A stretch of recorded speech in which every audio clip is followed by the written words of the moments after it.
Ang pagnenegosyo ay isang sugal na dapat mong pag-isipang mabuti.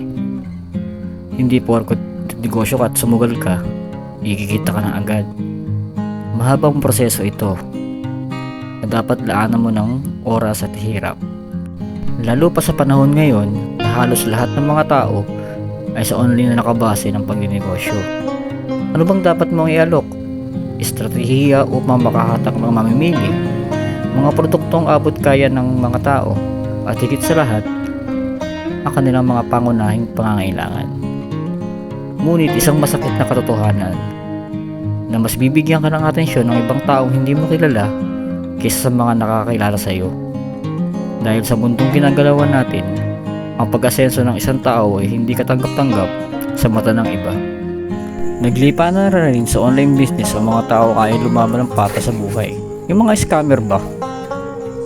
Yung mga taong walang pakundangan na manloko ng kapwa at ipakain sa kanilang pamilya ang pera na nanggaling sa panloloko nila. Kaya dapat ka maging masuri sa pagdating sa mga supplier ng iyong pukuhanan ng produkto. Dahil uso na ang COD payment sa panahon ngayon.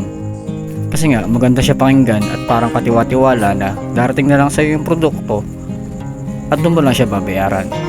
Na darating na lang sa pinto ng bahay mo ang produkto na wala siyang laman o iba sa inyong pinag-usapan. At para naman sa mga tumatangkilik sa produkto mo, ipakita mo na hindi sila nagkamali na bumili sa iyo. At pagsilbihan sila ng buong puso upang muli silang kumuha ng iyong tinitindang produkto.